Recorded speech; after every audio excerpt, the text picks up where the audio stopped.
Voilà, chers maîtres, chers amis, c'est un réel plaisir d'être là aujourd'hui à Sfax, dans cette journée amicale des urologues de Sfax et également au Collège d'urologie pour parler de la chirurgie ouverte. Je suis pas gâté pour plusieurs raisons. La première, c'est de parler des coralliformes en présence de Sinebil Mhil, et vous avez vu un peu l'introduction des calculs, de parler après toutes les techniques modernes et à chaque fois, en conclusion, et je remercie Sinuel là qui m'a laissé une petite place pour la chirurgie ouverte parce que pour les autres, il n'y a aucune place aujourd'hui, et surtout par la conclusion qu'il a bien souligné qu'il est très important de garder la technique de ciel ouvert pour maîtriser et traiter les complications. Et donc, pour commencer, en fait, on va faire un petit retour en Tunisie après ce passage un peu dans les techniques modernes pour vous montrer un cas réel. Euh, un arbre nerf sans préparation qui montre ces deux calculs. Je vous montre les UV. Je ne sais pas s'il y a des gens qui ont des propositions,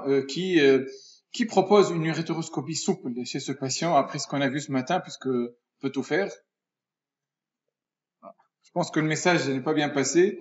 Hein. Qui propose une NLPC?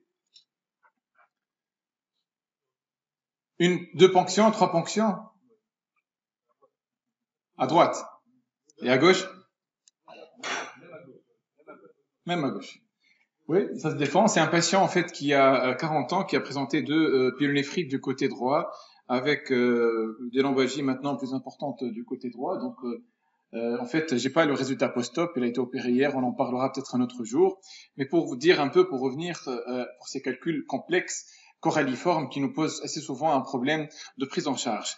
Mais en fait, pour démarrer, la première question qu'on se pose, c'est quoi la définition d'un calcul coralliforme? Surtout que quand on voit dans les publications, il y a plusieurs définitions, ce qui fait que en bibliographie, c'est assez large et assez divers comme discussion, surtout des complications. La première, c'est simple, c'est des calculs qui ressemblent à des corails, d'où l'appel coralliforme. Et en anglais, ça ressemble un peu à la forme des bois de serre. Les calculs Staghorn, c'est un peu des calculs complexes. Et en définition classique, c'est le calcul pylique, avec au moins un prolongement calicé inférieur et une distribution qui est complexe au niveau de la voie extractrice avec parfois des calculs en bouton de chemise. Et c'est vraiment important de standardiser pour pouvoir comparer les séries dans le monde pour la prise en charge des LTS coralliformes quant au volume, quant à la composition, la fonction rénale et autres. Et quand on voit dans la littérature, il y a plusieurs types de classification des calculs coralliformes. La première et la plus classique étant la morphologique, avec des calculs de struvite qui moulent les cavités du rein, des calculs de vévélite, de cystine qui sont récidivantes, ou des calculs secondaires à des pathologies métaboliques qui occupent vraiment toutes les cavités. Et puis, depuis des décennies, description d'autres classifications. La plus ancienne, c'est CERP, c'est une classification des calculs coralliformes en fonction de la morphologie, de retentissement sur la voie extractrice, de problèmes cliniques, mais également la fonction du rein, est-ce que c'est obstructif ou non. Il y en a plusieurs, celle de Griffith, de Rosweier, etc., etc., plusieurs types de classifications anatomiques. D'autres, il y a une classification de Guys et Stone-Burden Classification. Il y en a plusieurs. À chaque fois, vous prenez un travail, chacun utilise une classification et d'où la comparaison et méta-analyse sont assez complexes en matière de coralliforme. Mais la dernière, en 2013, c'est Stone, qui se base sur la taille de calcul avec un score de 1 à 4, sur la longueur du calcul, sur le degré d'obstruction des cavités en collaboration avec les radiologues, et puis sur la densité, on était ensuite sur le scanner, d'où aujourd'hui l'exploration systématique par un neuroscan, comme ça a été bien souligné, pour avoir, un, les rapports avec les organes de voisinage, et deux, pour pouvoir classer un calcul coralliforme. Maintenant, quel traitement proposer? On a vu pendant cette journée que toutes les techniques sont là. Et puis, le technique dépend du siège, de la nature, du calcul de sa taille, mais là, on est en coralliforme, et donc, il faut voir qu'est-ce qu'on a comme matériel disponible, qu'est-ce qu'on maîtrise comme technique, parce que le plus important, c'est de traiter le malade, non pas de faire des challenges de percutané ou d'endoscopie, voir un peu les antécédents, est-ce que le malade a présenté des infections, est-ce qu'il a une rétention purulente, est-ce que le malade est obèse, il est maigre, donc vraiment c'est un ensemble de facteurs, il n'y a pas une indication directe, claire, comme pour d'autres pathologies. Et un peu pour voir l'historique, les calculs coralliformes, au début c'était la pyélotomie, la néphrotomie anatrophique, ensuite on a parlé de la NLPC, développement de l'électrotricie avec un traitement en sandwich percutané, maintenant on parle de plus en plus de cellio, comme on a vu, il y a des gens qui traitent les coralliformes en cellio, même si un peu compliqué et difficile, et même l'uréteroscopie souple, ce matin on a vu des cas complexes, mais ça reste un peu pas très classique pour la prise en charge au quotidien. Maintenant, reste-t-il réellement une place à la technique ciel ouvert? Et quand on va en bibliographie, le taux de chirurgie en ciel ouvert est en baisse réelle. Quand on voit ici en vert, dans les années 80, c'était le plus important, et maintenant, dans les années 2000 et encore plus maintenant, il y a de moins en moins de publications sur l'épisiotomie et la chirurgie ouverte. Et l'évolution dans le temps, c'est que, en fait, les dernières années, on voit la baisse avec une chute du taux à peu près aux alentours, dans les années début 2000, de 6% à 0,2 aux alentours de 2010. Donc les gens indiquent de moins en moins les techniques de chirurgie ouverte, ce qui pose un problème pour la gestion des complications et pour les conversions en cas de soucis en percutanée. Et les indications qui restent aujourd'hui dans la littérature, c'est surtout un volumineux calcul avec parfois des bifurcations en antérieur, des anomalies de la voie associées comme les mégacalicoses, les diverticules, la jonction, ou des reins avec un pôle détruit pour faire une néphrectomie partielle associée. Dans les pays développés, c'est aux alentours de 1 à 5% au maximum d'indications, et aux États-Unis seulement 2%, et donc de plus en plus les gens indiquent des techniques mini-invasives pour des calculs assez complexes.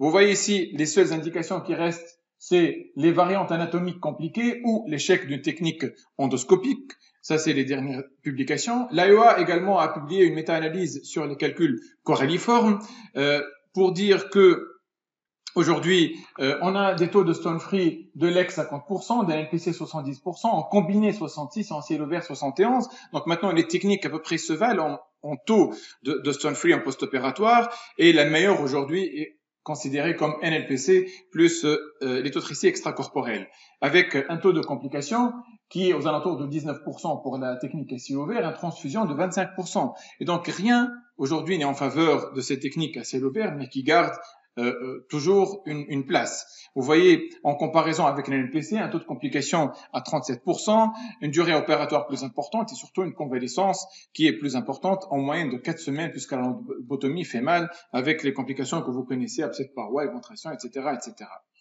Et là, on a essayé de chercher des articles dans les pays en voie de développement, et on voit que c'est indiqué dans 14% des cas, pays développés 1 à 5%, donc au moins, là, nous, on est dans les 14% sûrement des indications de la voie ouverte. Pour les calculs complexes, aussi index et échec de techniques percutanées.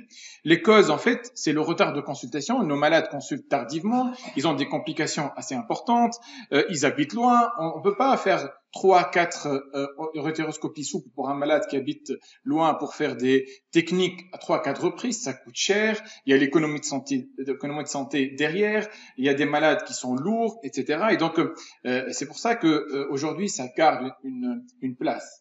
Le coût, il est assez important pour les techniques mini-invasives, beaucoup moins pour la technique à ciel ouvert.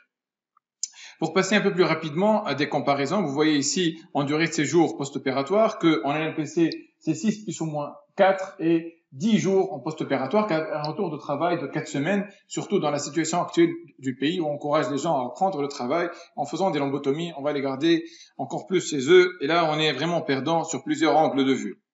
Maintenant, quelle technique opératoire reste-t-il en ciel ouvert avec ces calculs complexes?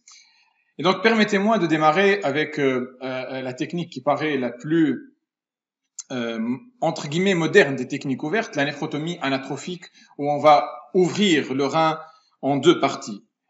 Et là, je vais me baser sur des données anatomiques. Vous connaissez très bien que l'artère rénale se divise en 2 branches, dans 95, voire même plus des cas. Et là, vous voyez sur une vue de profil cette situation très fréquente où il y a une artère principale qui naît de la face latérale de l'aorte stricte et qui se divise en 2 artères postérieures et une artère antérieure. Et ces artères ensuite vont donner des lobaires supérieurs, moyennes, inférieures, mais entre les deux, il y a un espace qui est libre, où il n'y a pas de branche principale, mais il y a des petites artérioles aux extrémités. Et là, on voit très bien la division, par exemple, en branche postérieure, en branche inférieure, et on voit pas la branche supérieure. Et cette division antéro-postérieure de l'artère rénale définit le principe de néphrotomie anatrophique ou néphrotomie bivalve. Cette ligne avasculaire de Brodel qui se situe à 1 cm en arrière de la convexité du rein est une ligne avasculaire qui n'est pas réellement théorique. Parce que en faisant la technique de néphrotomie bivalve, la première des choses, en disséquant l'artère, on cherche la division en 2. Et la division de l'artère rénale précoce, elle est là dans à peu près 50% des cas. Elle n'est pas toujours présente, mais quand on trouve une branche antérieure et postérieure à distance du hile, en injectant du bleu de méthylène dans une des branches, on voit réellement le rein qui se colore en moitié bleu et en moitié rosé. Et on va inciser sur cette ligne entre la partie bleue et la partie rosée. C'est le principe de la néphrotomie bivalve. C'est une ligne qui est avasculaire et, je répète, qui se base sur la division un peu centrifuge des deux artères rénales, loin de la convexité. Et là, vous voyez, en périphérie, vous n'avez que des veines, mais il n'y a pas de structure rougeâtre. Il y aura d'autres moules pour montrer un peu ce principe. Et la division la plus fréquente de l'artère rénale, c'est ce qu'on appelle le type 2, quand l'artère polaire inférieure naît directement de l'artère rénale, ce qui facilite la division et la dissection des branches de l'artère rénale. Et là, c'est un type encore plus rare quand on a une artère antérieure isolée, postérieure isolée et inférieure isolée. En fait, en matière de clampage pour la néphrotomie bivalve, on recommande de faire un clampage entier. Ça, on n'est pas ni en tumorectomie ni en néphrectomie partielle, mais au moins l'injection de bleu de méthylène va nous aider à chercher cette ligne de Brodel quand la division se fait de façon précoce. Cette néphrotomie bivalve, cette incision au niveau du parenchyme, au niveau de la convexité du rein, est une technique très complexe qui est réservé aux calculs très ramifiés avec des calculs en bouton de chemise au niveau des fonds de calice. Et en fait, quand on voit ici, le taux de Stone-Free, il est très important pour les calculs assez larges. Le volume ici joue un rôle important dans l'indication entre NLPC et LEC, surtout quand les tiges sont fines pour faire des tricies sur les calculs résiduels ou quand on veut être réellement complet, quand des calculs métaboliquement actif. C'est une technique qui a des contre-indications, comme les troubles de l'hémostase, les problèmes de coagulation, les sepsis graves, et surtout en cas d'insuffisance rénale. Parce que, en voyant la littérature, c'est une technique qui, après surveillance par des scintigraphies et des scans, le rein garde une fonction rénale séparée correcte, sans aucune modification. Les complications péropératoires sont plus importantes chez le patient obèse. Ceci est expliqué par 1. L'adhérence du rein, 2. La difficulté de chercher les branches artérielles et de faire un clampage artériel. Et évidemment, les patients qui ont un problème d'insuffisance vasculaire, cardiaque, rénale, problème artériel, posent un problème de revascularisation plus tard lors de l'incision du parenchyme au niveau de la convexité. En post-opératoire, il y a un problème d'hémorragie. Sachant qu'en péropératoire, en réalisant le clampage de l'artère, il y a pratiquement aucune goutte de sang ou très peu de saignement en réalisant une incision au niveau de la convexité. Et en cas de persistance en post-opératoire d'une hémorragie, le premier diagnostic à évoquer en dehors d'un vaisseau qui saigne est la fistule artéroveineuse, qui est rare relativement, et l'urinome, mais on peut éviter l'urinome en réalisant une fermeture de la voie extractrice première avant de fermer la convexité du rein, comme on l'a vu sur le film par voie cystoscopique. Et là, il y a plusieurs séries dans le monde, et vraiment, ce n'étaient pas des séries africaines, ni arabes, ni moyen-orient, c'est des séries européennes. Donc, il y a encore quelques équipes qui gardent l'indication de la néphrotomie anatrophique dans le monde. Vous voyez un taux de Stone-Free 83%, des calculs assez complexes, une fonction rénale évaluée par scintigraphie des MSA en post-opératoire avec un taux qui n'est pas modifié. Et puis, il y a des gens qui ont essayé ça en laparoscopie et même en robot. Et donc, une technique qui est faite par plusieurs voies est une technique validée qui garde toujours une indication aujourd'hui. En plus de la néphrotomie bivalve, parfois, on peut réaliser une pyélotomie simple associée à des néphrotomies. Et là, je vais vous montrer un peu ce qui se passe à l'intérieur. Nous, ce qu'on voit, c'est en dehors, à travers le parenchyme, mais qu'est-ce qui se passe quand on fait des dissections intrahilaires? Parce que sur le plan théorique, on dit on va utiliser le dissecteur, on va libérer le piélon le plus large possible, mettre 2 points, inciser, etc. Regardez ici, en vue postérieure du rein, cette artère polaire postérieure. L'artère rénale postérieure est une artère dont la lésion entraîne des dégâts très importants au niveau du rein parce que le pôle postérieur du rein, il est vascularisé par une seule artère. Contrairement au pôle intérieur, assez souvent, il y a des ramifications de l'artère antérieure en supérieure, moyenne, inférieure.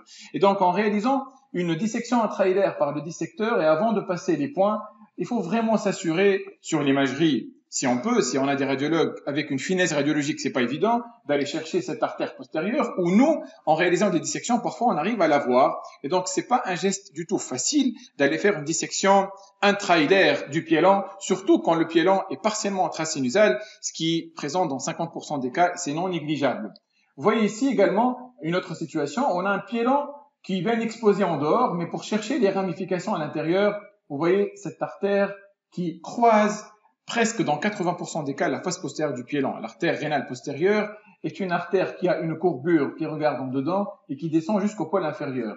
Ici, c'est pas très grave, il y en a plusieurs, mais ça reste quand même un saignement assez important. Et en regardant toujours l'extrémité, les rameaux de l'artère rénale sont des rameaux très fins et expliquant ainsi le saignement peu important quand on fait des néphrotomies bivalves. Autre donnée importante, parfois vous allez faire des incisions au niveau de parenchyme pour extraction de calcul. Et en suivant l'architecture et la distribution de l'artère rénale, il est préférable de réaliser des néphrotomies dans le sens de la périphérie au niveau du hile, dans ce sens-là, pour être entre les branches de l'artère rénale pour ne pas les sectionner dans ce sens-là. Et c'est un geste qu'on le fait assez souvent pour enlever les calculs caliciels ou calculs dans des diverticules. Et parfois, il y a des gens qui font des incisions dans n'importe quel sens. Il faut respecter la division de l'artère rénale, surtout l'artère rénale postérieure. Et je profite pour souligner ce qui a été dit par Sinuela pour la chirurgie percutanée.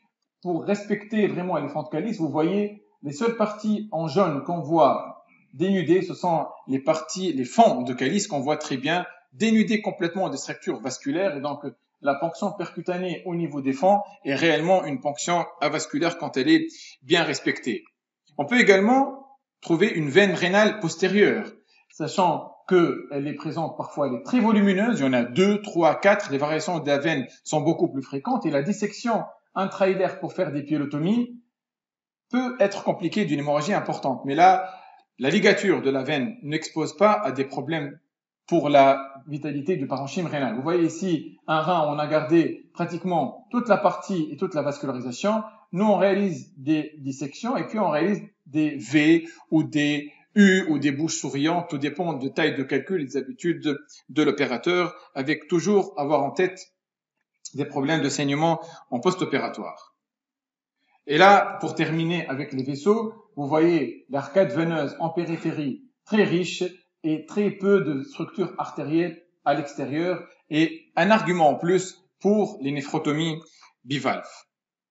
Maintenant, la pyélolithotomie classique, on en a parlé, elle peut être faite par cellio, mais sincèrement, je pense qu'elle est très difficile. Quand l'indication y est, il est préférable de la faire à ciel ouvert.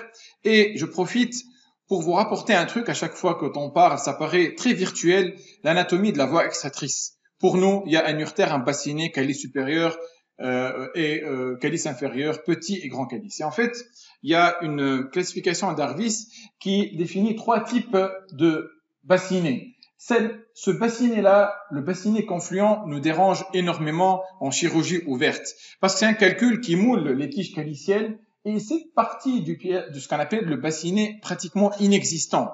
Et donc, en faisant une pyélotomie, on réalise une incision au niveau des tiges calicielles ou une incision directement au niveau de la jonction.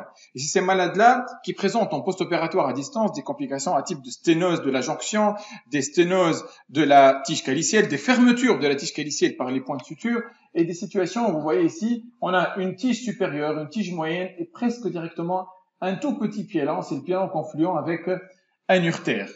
Et donc, un gros calcul avec une incision en V et surtout une extraction difficile, on aura un trait de refend qui va partir là-haut, et là vous voyez, il y a une artère qui vous attend pour ne pas la prendre pour éviter le saignement. Autre situation, le piélan ampulaire, où il n'y a pas de tige, de grosse tige pour drainer, il n'y a que les petits calices, il n'y a pas de gros calices, et là, c'est pas un problème lors de la fermeture, mais un problème lors de l'extraction. Puisque des calculs en bouton de chemise qui se trouvent au niveau des petits calices, les enlever risque d'entraîner un saignement veineux. Et là, la conduite, habituellement, c'est de comprimer le rein, de fermer le piélan et de vraiment se baser sur l'hémostase spontanée. La pyélotomie donne des résultats qui sont assez bien. Par contre, aller chercher des calculs avec le dissecteur, le bingo, ça pose parfois des problèmes, mais il faut le faire, et toujours en tête cette architecture vasculaire. Maintenant, je reviens à la conclusion qui a été dite par Simuel, à la formation des urologues. Nous, c'est vrai qu'on est en train d'apprendre plusieurs techniques, mais est-ce qu'il faut démarrer par la technique ciel ouvert, démarrer par la percutanée? Et là, il y a même des publications là-dessus. Il est préférable de maîtriser toutes les techniques de ciel ouvert en connaissant réellement l'anatomie du rein, les vaisseaux et toutes les techniques opératoires, et aller ensuite réaliser les nouvelles technologies pour voir les percutanés, l'endoscopie, et ne pas se concentrer au début sur les techniques modernes. Et pour terminer, les recommandations, il reste toujours une place, même si elle est petite, inférieure à 1%. Donc, je suis là un peu pour défendre ce petit 1% des techniques à ciel ouvert, que ce soit à l'EAU, à l'Association française d'urologie. Vous voyez les calculs complexes, échecs de percutanée, de rétéroscopie, les anomalies anatomiques, des terrains assez lourds parfois d'anesthésie. Et puis, c'est des challenges. La chirurgie de lithiase est une chirurgie de challenge. Le plus important, c'est pas de maîtriser une technique, mais le plus important, c'est de nettoyer le rein et traiter le patient. Et là, le traitement ne se fait jamais par un urologue seul, puisqu'en post-opératoire, il y a le côté prévention, traitement étiologique, parce que on est très fort pour enlever le calcul, mais également très fort pour ne pas le surveiller, pour éviter les récidives.